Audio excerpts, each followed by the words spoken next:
235வது பாடல் நல்மீட்பர் பட்சம் நில்லும் இரட்சணிய வீரரே.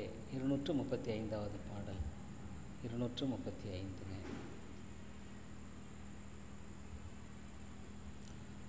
நல்மீட்பர் பட்சம் நில்லும் இரட்சணிய வீரரே, ராஜாவின் கொடியேற்றி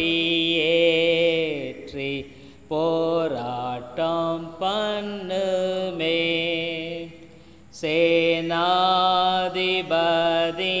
இயேசு மாற்றாரை மேற்கொள்வா, பின் வேற்றி கிரீட சூடி செங்கோலும் ஓச்சுவா. நல்மீட்பர் பட்சம் நில்லும் ஏக்காலம் ஓதுங்கா, போர்க்கோலத்தோடு சென்று மெய்விசுவாசத்தாம் அஞ்சாமல் ஆன்மையோடு போராடி வாருமே, பிசாசின் திரள் சேனை நீர் வீழ்த்தி வெல்லுமே. நல்மீட்பர் பட்சம் நில்லும் சூரமும் நம்பாமல் திவ்ய சக்தி பெற்றே பிரயோகியும், சர்வாயுதத்தை ஈயும் கர்த்தாவை சாருவி, ஏமோசமும் பாராமல் முன் தண்டில் செல்லுவே. நல்மீட்பர் பட்சம் நில்லும் போராட்டம் ஓயுமே, வேம்போரின் கோஷ்டம் வேற்றி பாட்டாக மாறுமே, மேற்கொள்ளும் வீர ஜீவ போர்க்கிரீட சூட்டுவா,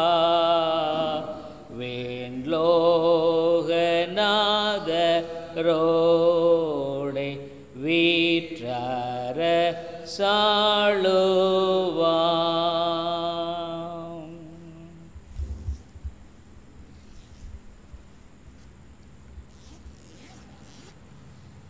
ரோமருக்கு எழுதின நிருபம். ரோமருக்கு எழுதின நிருபம்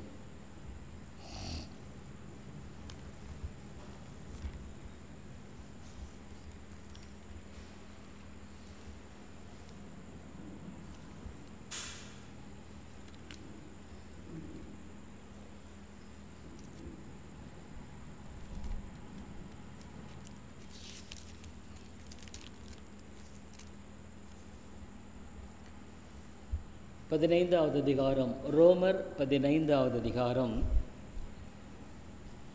32வது வசனம். ரோமர் 15:32 வசனம். புதிய ஏற்பாட்டில் 225வது பக்கம். 225.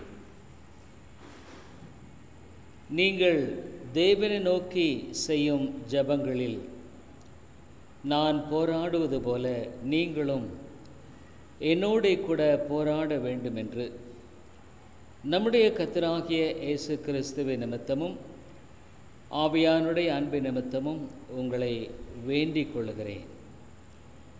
பொதுவாக இந்த ஜெபத்தை குறித்து வேதத்தில் பல இடங்களில் சொல்லப்பட்டிருக்கிறதை நாம் அறிந்திருக்கிறோம். அநேக இடங்களில் நமக்காக தேவனை நோக்கி ஜெபிக்க வேண்டிய விதத்தை குறித்து சொல்லப்பட்டிருக்கிறதை நாம் பார்க்கிறோம். இந்த ஏழை கூப்பிட்டான், கர்த்தர் கேட்டு அவருடைய எல்லா பயத்துக்கும் நீங்களாக்கி மீட்டார். இன்னும் பல இடங்களில் நம்முடைய தேவைகளுக்காக, நம்முடைய ஆவிக்குரிய காரியங்களுக்காக, நமக்காக, நம்முடைய குடும்பங்களுக்காக, இவ்விதமாக நம்முடைய அந்த ஒரு சின்ன சர்க்கிளில் இருக்கிற தேவைகளுக்காக நாம் ஜெபிப்பதை அறிந்திருக்கிறோம். ஆனால் வேதம் அவ்விதமான ஜெபத்தை மாத்திரமே நமக்கு கற்றுக் கொடுக்கவில்லை. வேதம் எவ்விதமான ஜெபத்தை குறித்து பேசுகிறது? மற்றவர்களுக்காக ஜெபிப்பதை குறித்து அநேக இடங்களில் சொல்லப்படுகிறதை நாம் வாசிக்கிறோம். மோசே இஸ்ரேல் மக்களுக்காக ஜெபிக்கிறதை நாம் பார்க்கிறோம். பவுல் கிறிஸ்து உங்களில் உருவாகும் அளவும் நான் கற்பவேதனைப்படுகிறேன் என்று சொல்லுகிறதை பார்க்கிறோம். இன்னுமாக பல இடங்களில் மற்றவர்களுக்காக ஜெபிக்கிற பரிசுத்தவான்களை உடைய ஜெபங்களை நாம் பார்க்கிறோம். இந்த இடத்துல பவுல் குறிப்பிடும்படியான ஜெபமானது மற்றவர்களுக்காக ஜெபிக்கக்கூடிய ஜெபத்தை குறித்து பேசுகிறார். பொதுவாக அநேக சமயங்களில் நாம் நம்முடைய காரியங்களுக்காக நாம் ஜெபிப்பது ஒரு விதத்தில் சுலபம் என்று சொல்லக்கூடும். ஆனால் அநேகர் அவர்களுக்காக கூட அதிகமாக ஜெபிப்பதில்லை. அதிலும் கூட அநேக சமயங்களில் உலக பிரகாரமான தேவைகளுக்காக ஜெபிக்கிற காரியத்தை குறித்து நாம் அதிகமாக பார்க்கிறோம். அதுவும் கூட தன்னுடைய ஆவிக்குரிய தேவைக்காக, ஆவிக்குரிய வாழ்க்கையில் வளரும்படியாக, பரிசுத்தத்தில், நீதியில், ஆண்டவருக்கு பிரியமாய் வாழுகிறதில் இன்னும் அதிகமாக கர்த்தருடைய கிருபைக்காக ஜெபிக்கிறவர்கள் ஒருவேளை அநேகர் இருக்கிறார்கள் என்று நாம் சொல்ல முடியாதுங்க. ஆகவே அநேக சமயங்களில் அவருடைய வாழ்க்கையில் ஆவிக்குரிய பலவீனத்திலேயே வாழுகிறதை நாம் பார்க்கலாம். ஒன்று தெரிந்து கொள்ள வேண்டும், வேதம் சொல்லுகிற ஒரு சூத்திரம் எப்பொழுதுமே முதலாவது தேவனுடைய ராஜ்யத்தை, அவருடைய நீதியை தேடுங்கள், பின்பு இவைகளெல்லாம் கூட கொடுக்கப்படும். ஆகவே ஒருவேளை உங்களுடைய சரீர பிரகாரமான தேவை மற்ற இந்த காரியங்களுக்காக நீங்கள் ஜெபிக்காமல் விட்டுட்டா கூட அது பிரச்சனை இல்லை. ஜெபிப்பதனால் தப்பல்ல, ஆனால் ஜெபிக்காமல் விட்டாலும் பிரச்சனை இல்லை. எப்போ நம்முடைய சொந்த ஆவிக்குரிய தேவைகளுக்காக கர்த்தருடைய சமூகத்தில் காத்திருக்கும் பொழுது மற்ற எல்லாவற்றையும் தேவன் பொறுப்படுத்திக் கொள்கிறேன் என்று சொல்லுகிறதுனால நமக்கு கிடைக்கப்பட்டிருக்கிற அந்த காலத்தை, நேரத்தை நம்முடைய ஆவிக்குரிய காரியங்களுக்காக நாம் ஜெபிப்போமானால் அது நிச்சயமாக பிரயோஜனமுள்ளதாக இருக்கும். இன்னொன்று, அநேக சமயங்களில் நம்முடைய ஆவிக்குரிய வாழ்க்கையிலும் கூட உலக பிரகாரமான அநேக நன்மைகளுக்காக ஜெபிக்கும் பொழுது ஒருவேளை அவைகள் ஆண்டவருடைய சித்தமா இல்லையா என்பதை குறித்து நாம் தெளிவாக அறிந்திருக்க முடியாது. அல்லது அநேக சமயங்களில் உலக பிரகாரமான தேவைகளுக்காக நாம் ஜெபிக்கும் பொழுது அவைகள் நம்முடைய வாழ்க்கையில் கர்த்தர் கொடுப்பேன் என்று சொன்னதுனால அதிகமான முக்கியத்துவத்தை பெறக்கூடிய ஒரு காரியமாக இருக்குமானால் நம்முடைய ஆவிக்குரிய வாழ்க்கையில் அது அநேக சமயங்களில் நம்மை பலவீனப்படுத்துவதற்கும் வாய்ப்பு உண்டு. என்ன கேட்டால், வேதம் தெளிவாக சொல்லுகிற ஒரு உண்மை, நம்முடைய வாழ்க்கையில் முதலாவது தேவனுடைய ராஜ்யத்தை, அவருடைய நீதியை தேடி போவது தான் ஆண்டவர் நமக்கு கொடுத்திருக்கிற ஜெபத்துக்கான சூத்திரம். இதில் இன்னொரு பெரிய பாதுகாப்பு இருக்குன்னு சொன்னால், இது ஆண்டவருடைய சித்தமா இல்லையாங்கிறத விட உலக பிரகாரமான காரியங்களில் நாம் கேட்கவில்லை என்றாலும் நம்முடைய தேவையை ஆண்டவர் அறிந்திருக்கிறேன் என்று சொல்கிறார்.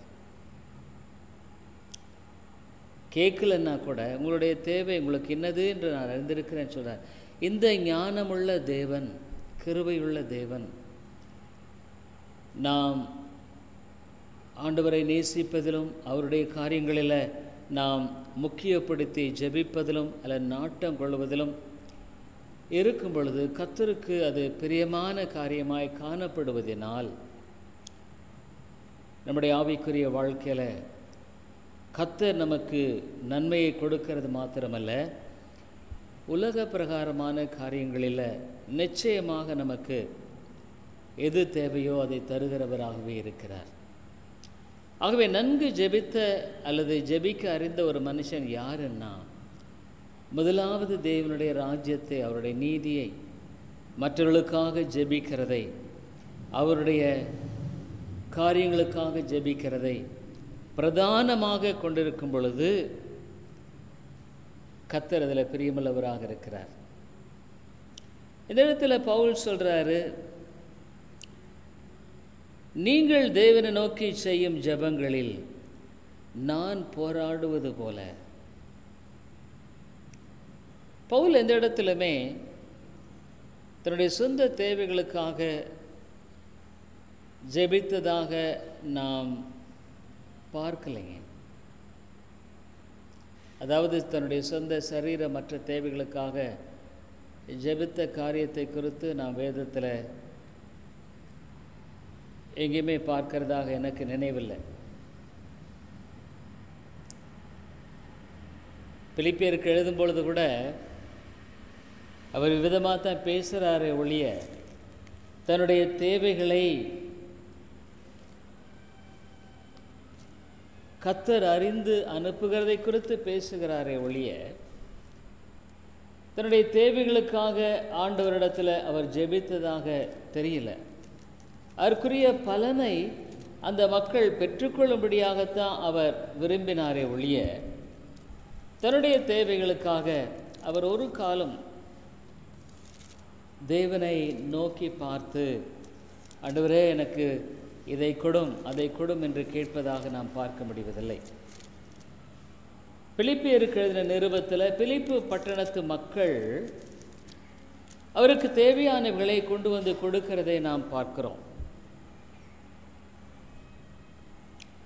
பொதுவாக பரிசுத்தவான்களுக்கு செய்யும்படியான காரியம் ஒரு பெரிய ஆசீர்வாதமான காரியம். கர்த்தர் அதில் பிரியமாக இருக்கிறார். இவ்விதமாக அங்கு கொண்டு வந்த பொழுது அவர் சொல்றாரு,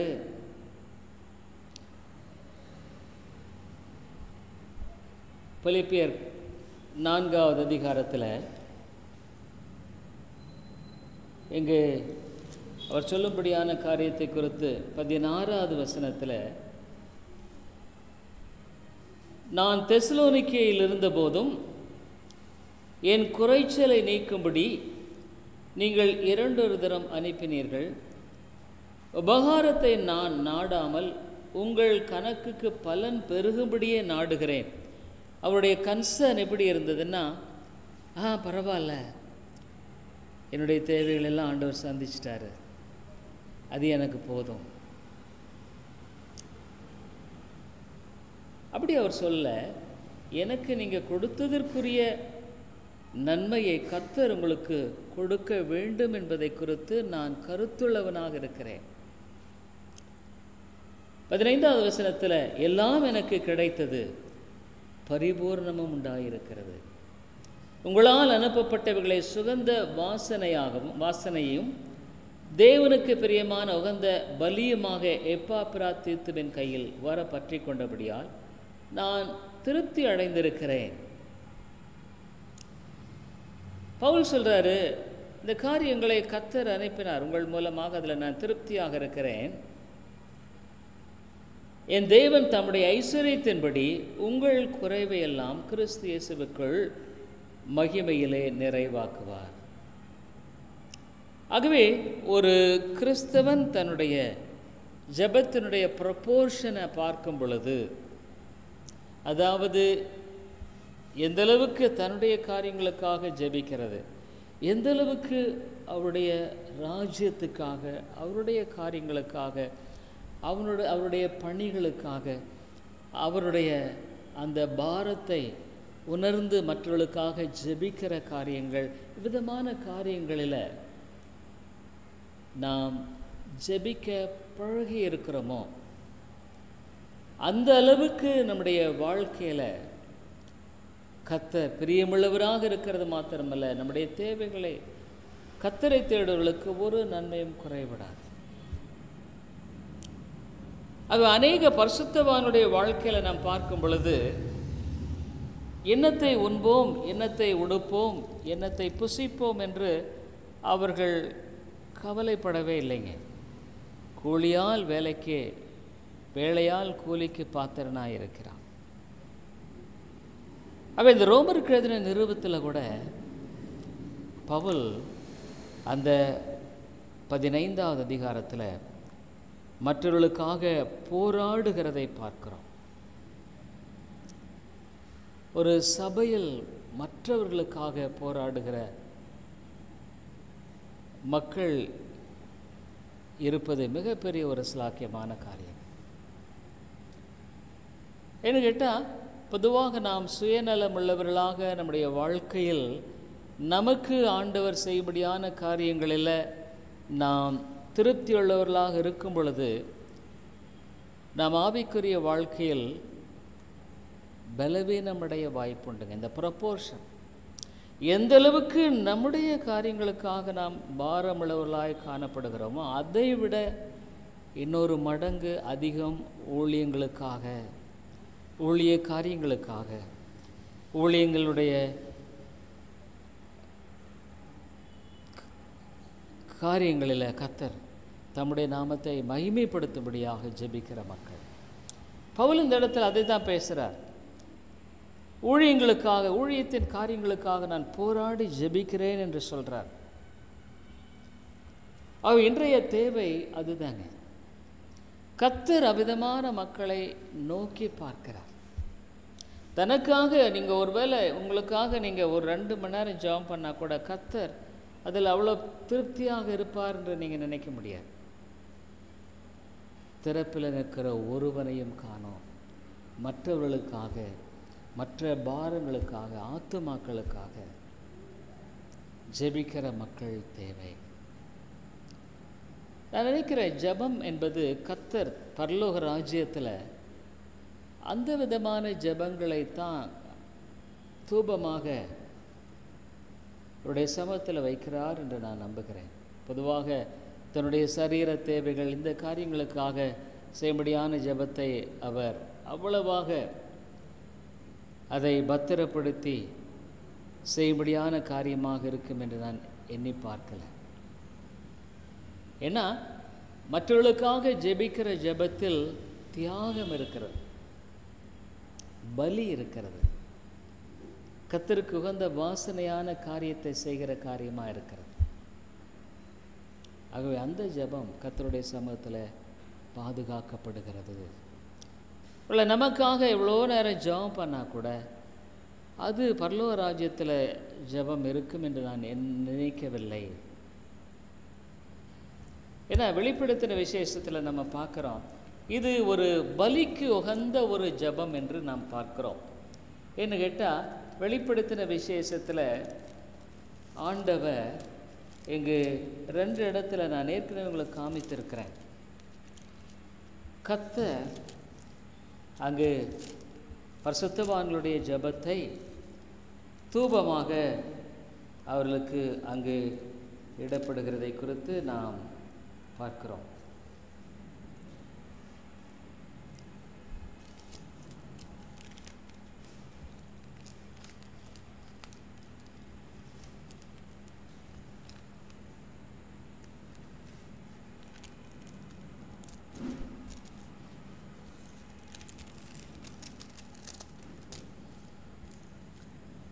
4வது அதிகாரம் 5வது அதிகாரம் 5 பார்க்கிறோம்.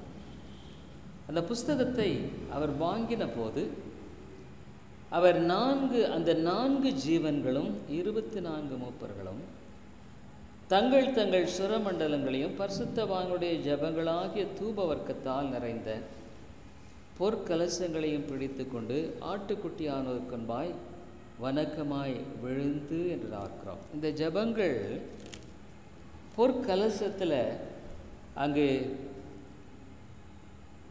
வைக்கப்படுகிறதாக இருக்கிறதை பார்க்கிறோம். அதே 8வது அதிகாரத்தில் பரிசுத்தவான்களுடைய ஜெபங்களோடும் செலுத்தப்பட்ட தூப வர்க்கத்தின் புகையானது தூதனுடைய கையிலிருந்து தேவனுக்கு முன்பாக எழும்பிற்று. பின்பு அந்த தூதன் தூப கலசத்தை எடுத்து அதை பலிபீடத்து நெருப்பினால் நிரப்பி பூமியிலே கொட்டினான். இந்த இடத்துல 2 காரியத்தை நாம் பார்க்கிறோம். ஒன்று, ஆண்டவருடைய ஜெபம் அவருக்கு முன்பாக பொற்கலசத்தில் வைக்கப்பட்டு தூபமாக காணப்படுகிறதை பார்க்கிறோம். இன்னொரு இடத்துல இது தேவனுடைய கோபாக்கினையை நிறைவேற்றும்படியான ஒரு செயலை செயல்படுத்துவதற்கு ஏதுவான ஒரு காரியத்துக்கு இது செயல்படுகிறதையும் நாம் பார்க்கிறோம். அங்கே 3வது வசனத்தில் 8:3 வேறொரு தூதனும் வந்து தூப காட்டும் பொற்கலசத்தை பிடித்து பலிபீடத்தின் படியிலே நின்றான். சிங்காசனத்திற்கு முன்பாக இருந்த பீடத்தின் மேல் சகல பரிசுத்தவான்களுடைய ஜெபங்களோடும் செலுத்தும்படி மிகுந்த தூபவர்க்கம் அவனுக்கு கொடுக்கப்பட்டது. அப்படியே பரிசுத்தவான்களுடைய ஜெபங்களோடும் செலுத்தப்பட்ட தூபவர்க்கத்தின் புகையானது தூதனுடைய கையிலிருந்து தேவனுக்கு முன்பாக எழும்பிற்று. பின்பு அந்த தூதன் தூப கலசத்தை எடுத்து, அதாவது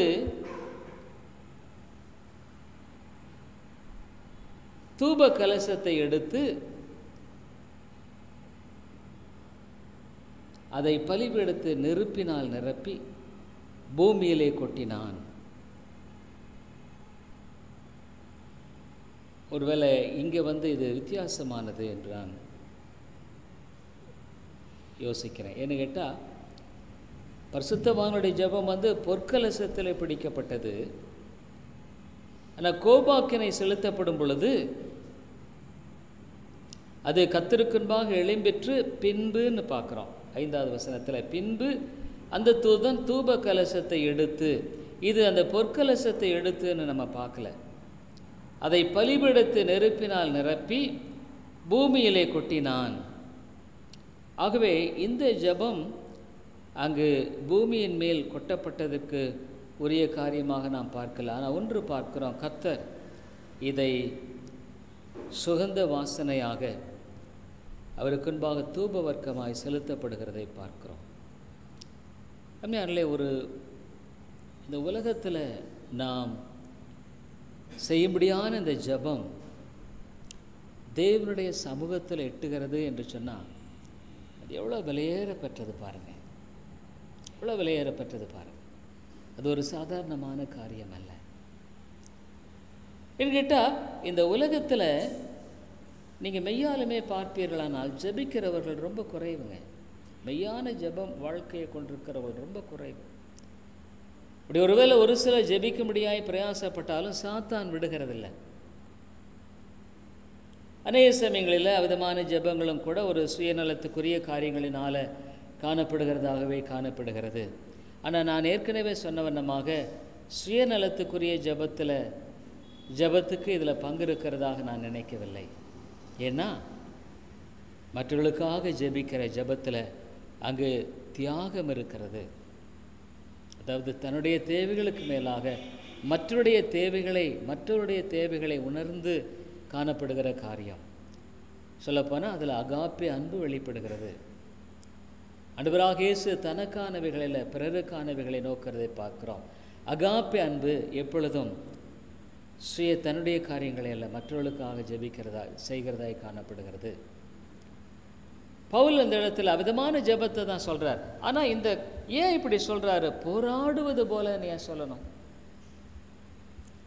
ஏன்னா ஜெபம், உண்மையான ஜெபம் என்பது சாதாரணமான காரியம் அல்ல. உண்மையான ஜெபம் என்பது சாதாரணமான காரியம் அல்ல. இப்படியும் கூட நான் சொல்லலாம், நீங்கள் அந்த ஜெப ஆவிக்குள் நுழைவதற்கே நேரம் எடுக்கும். நிறைய பேர் என்ன பண்ணுறாங்க, அதுக்குள்ளே நுழையிறதே கிடையாது. ஜெபிப்பார்கள், ஜெபித்து முடித்து விட்டு போய்விடுவார்கள். அந்த ஜெப ஆவிக்குள் மற்றவர்களுக்காக பாரத்தோடு, மற்றவர்களுக்காக கண்ணீரோடு இயேசு கிறிஸ்துவை போல ஜெபிக்கிற ஜெபம், மற்றவருடைய பாரத்தை தனக்காக எடுத்துக்கொண்டு ஜெபிக்கிற அந்த பாரத்தின் காரியம் இருக்கிறது இல்லைங்க. அதில் நுழைவது என்பது கடினமான காரியம். Breaking through. ஆகவே தான் அந்த இடத்துல பவுல் சொல்றார், ஜெபம் அவ்வளோ சுலபமாக இருந்தால் அவர் இந்த வார்த்தையை உபயோகப்படுத்த வேண்டிய அவசியமே இல்லை. நான் போராடுகிறது போல அவர் சொல்றாரு, என்னோடு கூட போராடுங்கள். எதற்காக? அன்பின் நிமித்தம். இந்த அகாப்பே அன்பு பொதுவாக நம்முடைய வாழ்க்கையில் என்னென்னா, மனுஷன் ஒரு சுயநல பிராணி அப்படின்னு சொன்னால் கூட தப்பு இல்லைங்க.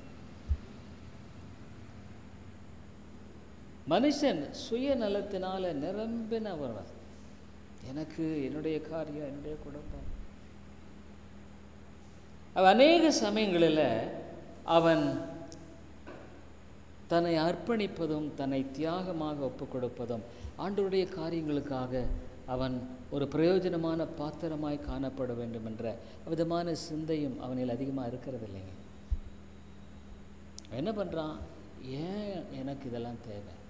என்னுடைய காரியங்கள், என்னுடைய குடும்பம், என்னுடைய பிள்ளைகள், என்னுடைய காரியம். உண்மையாலுமே நம்முடைய வாழ்க்கையில் அந்தளவுக்கு எழும்புகிறது தான் உண்மையான ஆசீர்வதிக்கப்பட்ட ஒரு வாழ்க்கை. பவுல் தான் சொல்கிறார். ஆகவே நம்முடைய வாழ்க்கையில் அவ்வப்பொழுது விதமான ஒரு காரியத்தை கொண்டவர்களாய் வாழுவது ரொம்ப அவசியமானது, தேவையானது. ஆகவே தான் சில சமயங்களில் நாம் நேரங்களை பிரயோகப்படுத்தி கொண்டு ஜெபிப்பது அவசியம்.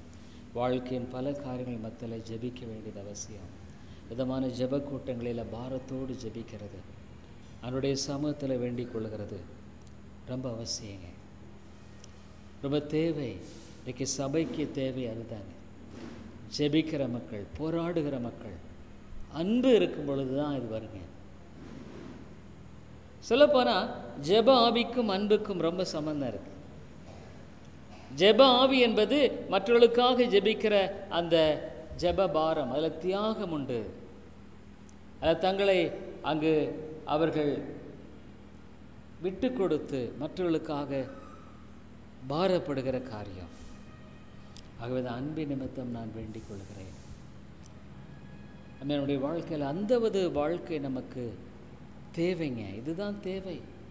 ஏன்னா எது இப்படியோ சாத்தான் நம்முடைய வாழ்க்கை இப்படியே ஓட்டிகிட்டே போயிடுறான். நம்ம எந்தளவுக்கு ஆண்டவருடைய ராஜ்யத்தில் பிரயோஜனமில்லவாய் காணப்படுகிறோம், எந்தளவுக்கு நம்முடைய ஜெபம் ஆண்டவருடைய சமூகத்தில் பொற்கலசத்தில் இருக்கிறது. இன்றைக்கு நான் சொன்ன மாதிரி கர்த்தர் ஜெபிக்கிற மக்களை தேடுகிறார். தேசத்தை நான் அழிக்காதபடிக்கு, ஆத்துமாக்களை அழிக்காதபடிக்கு, ஆத்துமாக்களை இன்னொருத்தில் ரட்சிக்கும்படிக்கு எனக்கு ஜெபிக்கிற மக்கள் தேவை.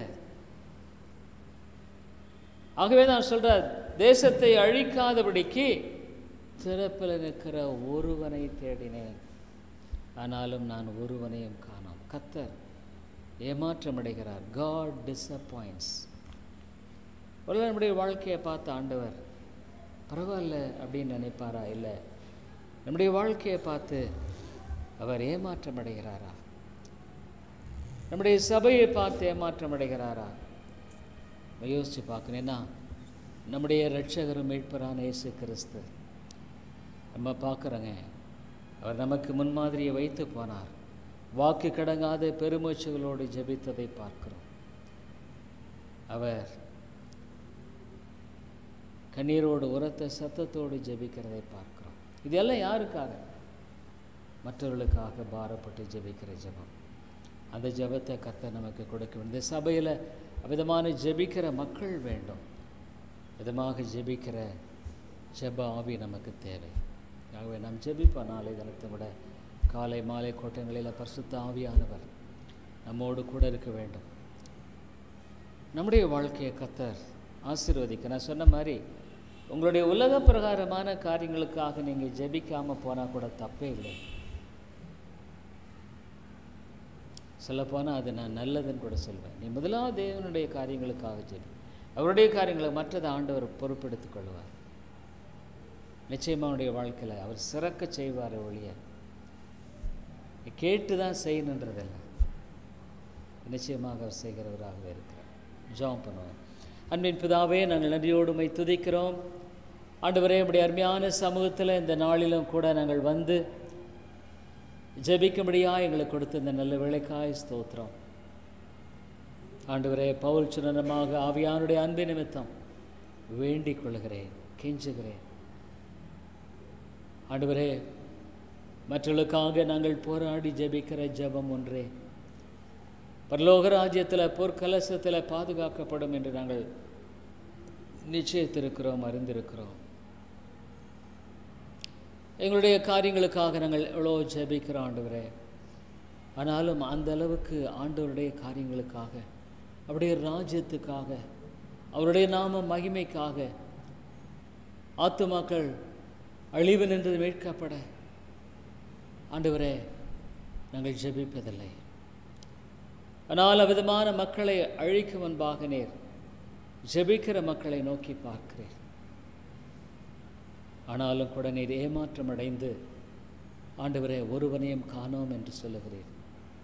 அவை உம்முடைய பயம் உமக்கு உதவி செய்தது என்று பார்க்கிறோம். ஆண்டவரே, இன்றைக்கு இந்த உலகத்தில் ஜெபிக்கிற மக்கள் எங்கே? ஜெபிக்கிற மக்கள் குறைந்து போன ஒரு காலத்தில் வாழ்ந்து கொண்டிருக்கிறோம். பவுல் அந்த நாட்களில் சொன்னவனமாக நான் போராடுகிறது போல என்று சொன்ன அந்த வார்த்தையானது இன்றைக்கும் எங்களுக்கு பொருந்தக்கூடியதாகவே இருக்கிறதற்காய் ஸ்தோத்திரம். ஆண்டவரே, ஜெப ஆவியை எங்களுக்கு தாரும், ஜெப ஆவியை தாரும். மற்றவர்களுக்காக மன்றாடக்கூடிய மன்றாட்டின் ஆவி எங்களுக்கு தாரும் ஆண்டவரே. அன்பின் பிதாவே, எங்களுடைய ஜெபங்கள் விதமாக ஜெபிக்கிற வேளையில் அவைகள் நிச்சயமாக ஆண்டவருக்கு முன்பாக தூப வர்க்கமாய் சுகந்த வாசனையாய் காணப்படும் என்பதை அறிந்திருக்கிறோம். ஆண்டவரே, எங்களுடைய ஜெபம் பரலோக ராஜ்யத்தை கிட்டி சேரத்தக்கதாக ஒரு ஏழை பாவி இந்த உலகத்தில் ஒரு கருவியாய் காணப்பட முடியும் என்பதை குறித்து எண்ணி பார்க்கும் பொழுது ஆண்டவரே, அது எவ்வளோ ஒரு மகத்துவமான செயலாக இருக்கிறதுக்காய் ஸ்தோத்திரம். அன்பின் தாப்பனே, நீர் உதவி செய்யும் ஐயா, உதவி செய்யும் ஐயா. நம்முடைய பரிசுத்த ஆவியானவருக்காய் ஸ்தோத்திரம். அவர் எங்களோடு கூட இருக்கிறதற்காய் ஸ்தோத்திரம் ஆண்டவரே. அவருடைய வல்லமைக்காய் ஸ்தோத்திரம், அவருடைய மகத்துவத்துக்காய் ஸ்தோத்திரம். எந்த ஒரு கடின இருதயத்தையும் உடைக்க வல்லமில்லவராக இருக்கிறதற்காய் ஸ்தோத்திரம் ஆண்டவரே. அன்பின் பிதாவே, உம்மை நாங்கள் நன்றியோடு துதிக்கிறோம், போற்றுகிறோம், வணங்குகிறோம். உங்களுடைய வேத வசனங்களுக்காய் ஸ்தோத்திரம், நித்திய ஜீவ வசனங்களுக்காய் ஸ்தோத்திரம். எங்களுடைய வாழ்க்கையில் இந்த தேவனை அறிந்து அவருக்கென்று நாங்கள் எங்களுடைய வாழ்க்கையை அர்ப்பணிப்பதைப் போல மகத்துவமான காரியம் வேறொன்றுமில்லை என்பதை அறிந்திருக்கிறோம் ஆண்டவரே. அம்மின் தாப்பனே, இந்த பட்டணத்தில் அநேக ஜனங்களுடைய வாக்கு பண்ணின கர்த்தராக இருக்கிறதுக்காய் ஸ்தோத்திரம். என் சபையை கட்டுவேன் என்று சொன்ன ஆண்டவர் இந்த இடத்திலும் அநேக மக்களை நீ ரட்சிக்க வல்லவராக இருக்கிறேன் என்பதை நாங்கள் விசுவாசிக்கிறோம். நான் விசுவாசிக்கிறேன். ரட்சிக்கக்கூடாது பிடிக்கும்படிய கரம் குறுகி போகவில்லை என்பதனால எந்த ஒரு கடினமான இருதயம், எந்த ஒரு சுயநலமான, எந்த ஒரு ஜெபிக்கக்கூடாதபடிக்கு காணப்படுகிற இருதயமும் இந்த இடத்துல உடைபட முடியும். நீர் உடைக்க வல்லவராக இருக்கிற மக்கு ஸ்தோத்திரம் ஆண்டவரே. இந்த காலங்களில் நம்முடைய வல்லமையை விளங்க பண்ணும். நம்முடைய பரிசுத்த ஆவியானுடைய வல்லமை இந்த இடத்துல ஊற்றும் ஆண்டவரே. அநேகர் மனம் திரும்ப கிருபைதாரும் தேவனே. இந்த உலகத்தில் சாத்தானுடைய எல்லா தந்திரங்களை அவமாக்கி போட்டு இந்த இடத்துல வெற்றி சிறக்க வேண்டும் என்று ஜெபிக்கிறோம் ஆண்டவரே. உம்மாலே கூடும் தாப்பனே, அவ்விதமான காரியத்தை எங்கள் மத்தியில் கிருபையாய் நீ செய்தருளும் ஆண்டவரே. இங்கு வருகிற மக்களுக்காக நான் ஜெபிக்கிறேன். அவருடைய வாழ்க்கையில் பேசும் ஆண்டவரே. உம்முடைய மகத்துவமான அன்பையும் கிருபையும் இரக்கத்தையும் அறிந்து கொள்ளக்கூடாதபடிக்கு, உணர்ந்து கொள்ளக்கூடாதபடிக்கு ஆண்டவரே, உம்முடைய வேத வசன சொன்னமாக எங்களுடைய வாழ்க்கையில் நாங்கள் பலன் கொடுக்கும்படியாக அழைக்கப்பட்டிருக்கிறோம். 30, 100, 60 பலன் கொடுக்கும்படியாக நாங்கள் அழைக்கப்பட்டிருக்கிறோம். ஆனாலும் ஆண்டவரே, உம்முடைய வசன சொன்னமாக அநேக சமயங்களில் கேட்கிற வசனங்கள் அவைகளை குறித்து நாங்கள் உணராத பொழுது சாத்தான் வெகு சீக்கிரத்தில் அதை பொறுக்கி விடுகிறான். அநேக சமயங்களில் ஆண்டவரே, உலகத்தின் கவலைகளும் ஐஸ்வர்யத்தின் மயக்கமும் எவ்வளோ ஒரு நல்ல ஆவிக்குரிய சத்துவமான இந்த தேவ வசனங்களை அநேகருடைய வாழ்க்கையில் நசுக்கி போடுகிறது என்று பார்க்கிறோம். ஆண்டவரே, இந்த காரியங்களுக்கு முன்பாக உம்முடைய வசனம் நசுங்கி போவது ஆண்டவரே எவ்வளோ வேதனையான காரியம். இது பலன் கொடுக்க வேண்டியதாக விதைக்கப்படுகிற இந்த வசனங்கள் அநேகருடைய வாழ்க்கையில் ஆண்டவரே இன்றைக்கு நசுக்கப்பட்டு போய்விடுகிறதாக இருக்கிறதை பார்க்கும் பொழுது, அநேகருடைய வாழ்க்கையில் இன்றைக்கு அவைகள் ஆண்டவரே பிரயோஜனமற்றவர்களாக அவருடைய ஆத்துமாக்களுக்கு போகும் பொழுது ஆண்டவரே அது வேதனையான காரியம். நீ நிச்சயமாக இதை குறித்து துக்கப்படுகிறேன் என்று அறிந்திருக்கிறோம். ஆண்டவரே, தேவாவிதமாக இல்லாதபடிக்கு இந்த இடத்துல விதைக்கப்படுகிற வசனங்களை சாத்தான் பொறுக்காதபடிக்கு உடைய கரங்களை நீர் கட்டி போடும். ஆண்டவரே, மனிதனுடைய வாழ்க்கையில் அந்த ஜீவ வசனங்கள் பலன் கொடுக்கக்கூடாதபடிக்கு நசுக்கி கொண்டிருக்கிற எல்லாவற்றையும் நீர் இருதயங்களிலிருந்து அப்புறப்படுத்தும். ஆண்டவரே, நாளத்தோட காலை மாலை கூட்டங்களை விதைக்கும் பொழுது ஆண்டவரே, உம்முடைய ஆவியானுடைய நல்ல பிரசனத்தை கிருபையாய் தாரும். ஆண்டவரே, நீர் ஆத்துமாக்களோடு கூட பேசும். சாத்தான் மேற்கொள்ள விடாதரும். மனிதனுடைய விழுந்து போன சுபாவம் மேற்கொள்ள விடாதரும். ஆண்டவரே, கர்த்தரை தேடுதலுக்கு ஒரு நன்மையும் குறைவிடாதுன்னு சொல்லியிருக்கிறபடி நமக்கு ஸ்தோத்திரம். என் தாப்பனே, நீர் இந்த சபையை பொறுப்பெடுத்துக் கொள்ளும். இந்த அகாப்பி அன்பினால் இந்த சபையை ஊற்றும். ஆண்டவரே, கர்த்தாவே, இந்த சபையில் உம்முடைய அன்பு ஊற்றப்பட வேண்டும். ஆமாம் ஆண்டவரே, உம்முடைய அன்பு எவ்வளோ மேன்மைக்குரியது. உம்முடைய அன்பில்லையே ஆண்டவரே, வேதம் தெளிவாக சொல்லுது, நான் ஒன்றுமில்லை. அன்பில்லாதவன் மறுபடியும் பிறந்தவன் என்று அல்ல என்று வேதம் தெளிவாக சொல்லுகிறது. ஆமாண்டவரே, உம்முடைய வார்த்தையை கொண்டு இந்த நாளிலும் கூட நாளை தினத்துடனே கிருபையாய் பேசும். ஆண்டவரே, இந்த பட்டணத்தில் அநேக ஜனங்களுக்காக உண்டு என்று சொன்னதே மக்களுக்காக நாங்கள் ஆண்டவரை விசுவாசத்தோடு நாங்கள் நன்றி செலுத்துகிறோம். விசுவாசத்தோடு இந்த இடத்துல அநேக ஆத்துமாக்களை கொண்டு வந்து ரட்சிப்பீர் என்று நாங்கள் ஆண்டவரை முழு மனதோடு கூட நம்பி அதற்காக ஸ்தோத்திரம் செலுத்துகிறோம். இடம் நிரம்பி வெளியத்தக்கதாக நீர் ஆத்துமாக்களை கொண்டு வருவீர் என்று அறிந்திருக்கிறோம். ஆண்டவரே, நீர் வாக்கு பண்ணுகிறவர்கள் அவையில் ஆண்டவரே நிறைவாய் கொடுக்கிறவராகவே நீர் இருக்கிறீர். நமக்கு ஸ்தோத்திரம். அன்று ஆண்டவரே, இங்கு வருகிற ஒரு குடும்பத்தை நினைவு கூறும். உடைய வாழ்க்கையில் பேசும். நம்முடைய பரிசுத்த ஆவியானுடைய வல்லமையான செயலை கிருபையாக நடப்பித்தருள வேண்டும் என்று ஜெபிக்கிறேன். ஆண்டவரே, உம்மை உயர்த்தி நீர் மகிமைப்படுத்தும், நீர் ஆசீர்வதியும். வாலிப பிள்ளைகளை காத்துக்கொள்ளும். ஆண்டவரே, எங்களுடைய வாலிப பிள்ளைகளை சந்தித்தரலாம். நீர் ரட்சியும். ஆண்டவரே, ரட்சியும். சிறு பிள்ளைகளை ரட்சித்துக் கொள்ளும். ஆண்டவரே, இந்த இடத்துல நம்முடைய ரட்சிக்கும் கிருபை ஆண்டவரே இந்த ஆதி திருச்சபையில் காணப்பட்டவனமாக செயல்படுத்தும். ஆண்டவரே, ரட்சிக்கப்பட்டவர்கள் சபையில் சேர்த்து கொள்ளப்பட்டார்கள் சொன்னதுமாக உண்மையான ரட்சிப்பின் கிரை இந்த இடத்துல ஆரம்பமாகட்டும். அநேருடைய வாழ்க்கையில் செயல்படுத்தும். ஆண்டவரே, கிருபையாயிரம். பைபிள் ஸ்டடி, ப்ரேயர் மீட்டிங், பெண்கள் ஜெப ஐக்கியம், தியாலஜி கிளாஸ் எல்லாம் ஆண்டவரே ஆசீர்வதித்து நம்முடைய பரிசுத்த ஆவியானவர் உள்ளங்களோடு கூட பேச வேண்டும் என்று ஜெபிக்கிறோம். மகிமைப்படுத்தும். ஆண்டவரே, கிருபையாயிரம் தாப்பனே, இந்த ஐக்கியத்தின் போதர்களுக்காக சபைகளுக்காக ஜெபிக்கிறேன். ஆண்டவரே, ஒரு சபையிலும் எழுப்புதலை தாரும், உயிர்மீழ்ச்சியை தாரும். நாலு தினத்தை ஆராதிக்கிற ஒரு இடத்துல கிருபைதார். ஆண்டவரே, இந்த உலகம் எவ்வளோ பெரிய தேவையில் இருக்கிறது. கர்த்தாவே, நீர் எங்களுக்கு உதவி செய்யும்.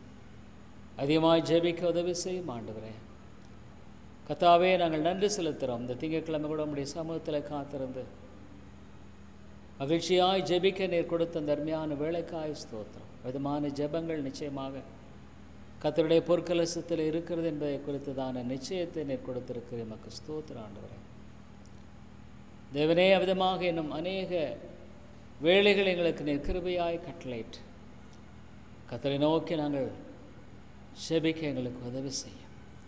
தனிப்பட்ட ஜெப வாழ்க்கையில் ஆண்டவரே, அநேகர் குறைந்து போன நிலையினால் சாத்தான் வெகு சீக்கிரத்தில் அவளை வீழ்த்தி போடுகிறான். சாத்தான் வெகு சீக்கிரத்தில் உலக கவலைகளினால் நசுக்கி விடுகிறான். சாத்தான் வெகு சீக்கிரத்தில் ஆவிக்குரிய வாஞ்சையற்றவளாக வாழ்க்கையில் ஆண்டவரை அனலுமின்றி குளிருமின்றி நம்முடைய சமூகத்தில் காணப்படும்படியாக வைத்து விடுகிறான். எல்லாவற்றையும் மாற்றி போட வேண்டும் என்று செபிக்கிறோம். உம்மாலே கூடும் ஆண்டவரே, உம்மாலே கூடும்.